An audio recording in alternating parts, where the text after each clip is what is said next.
Yes Koteswararao గారు, మొన్న pole percent ఒకసారి ఓట్ పర్సెంట్ తీసుకోండి, బీఆర్ఎస్ కాంగ్రెస్ జస్ట్ 1.8% అని మనం అనేక చర్చల్లో చెప్పుకున్నాం.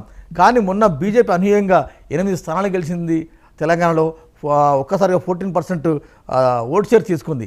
అంటే బీజేపీ బీఆర్ఎస్ కలిస్తే రేపు తెలంగాణ పార్లమెంట్ ఎన్నికల్లో కొంత ఈజీ ఉంటుంది అన్నది రెండు పార్టీల భావన అన్నట్టు తెలుస్తుంది, ప్రచారం జరుగుతుంది.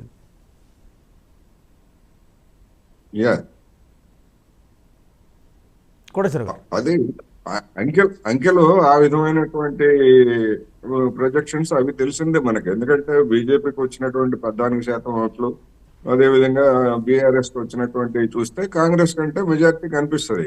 కానీ రాజకీయ పరమైనటువంటి ఆ విధమైనటువంటి కలయికలు కనుక ఉనికిలోకి వచ్చేట్లయితే ఆ అంకెలన్నీ కూడా తారుమారు అయిపోయేటువంటి అవకాశం ఉంది.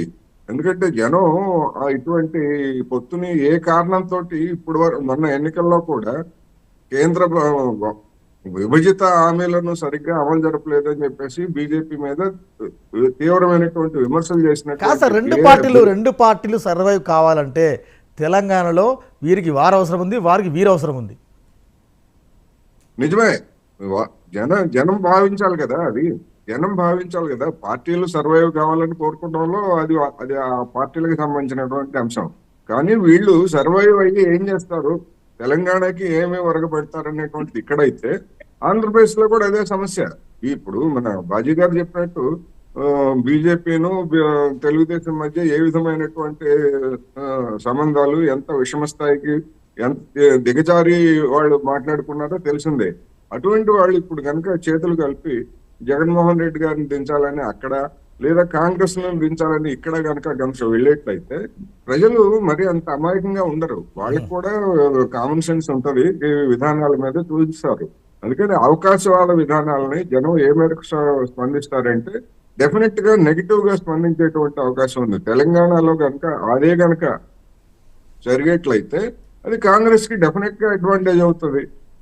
అదేవిధంగా ఆంధ్రప్రదేశ్ లో కూడా బీజేపీ జనసేన తెలుగుదేశం కలిసేట్లయితే బీజేపీకి ఎదురయ్యేటువంటి ప్రశ్నలు బీజేపీకి, జనసేన తెలుగుదేశానికి ఎదురయ్యే సమస్యలు జనసేనకి, కొన్ని సందర్భాల్లో కొన్ని పరిస్థితులు కనుక మామూలుగా తీవ్రమైనటువంటి వ్యతిరేకత వచ్చేట్లయితే ఈ కూటమి మీద అది వైసీపీకి అడ్వాంటేజ్ గా మారినా కూడా ఆశ్చర్యం లేదు అక్కడ. ఎందుకంటే ఇప్పుడైతే ఓడిపోతుంది అనేటువంటి వాతావరణం ఉన్నటువంటి పరిస్థితుల్లో ఇలాంటి కలయికలు కనుక వచ్చేట్లయితే అక్కడ వైసీపీ నెత్తిని కూడా పాల్గొసిన వాళ్ళు అవుతారు వీళ్ళు. అందుకని అది ఖరారు అవుతుందా లేదా అనేటువంటిది వారం 10 రోజుల్లో స్పష్టం అవుతుంది. అది కనుక అయ్యేట్లయితే రెండు తెలుగు రాష్ట్రాల్లో రాజకీయాలు కొత్త దశకి చేరుకుంటాయనేది నా అభిప్రాయం. ఎస్ రామచంద్ర నాయక్ గారు నమస్కారం.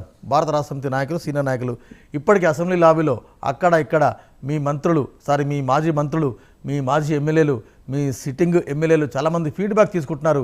బీజేపీతో కలిస్తే ఎట్లా ఉంటుంది, బీజేపీతో పార్లమెంట్ ఎన్నికల్లో పోటీ చేస్తే ఎట్లా ఉంటుంది, ఎందుకంటే ఇప్పుడు ఒంటరిగా పోటీ చేస్తే 2-3 వస్తాయి, కానీ బీజేపీతో మెజారిటీ సీట్లు బీజేపీకి ఇచ్చి మీరు ఒక 5-6 స్థానాలు గెలవాలనేది ఉంటుంది. ఒక పత్రికలో హైలైట్ చేసింది.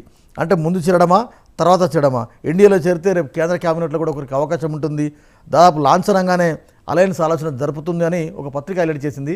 నిజానికి పొత్తు పోలరైజేషన్ మీద మీకున్న ఫీడ్బ్యాక్ ఏంటి? 99 టీవీ ప్రేక్షకులకు ప్యానెల్లో పాల్గొ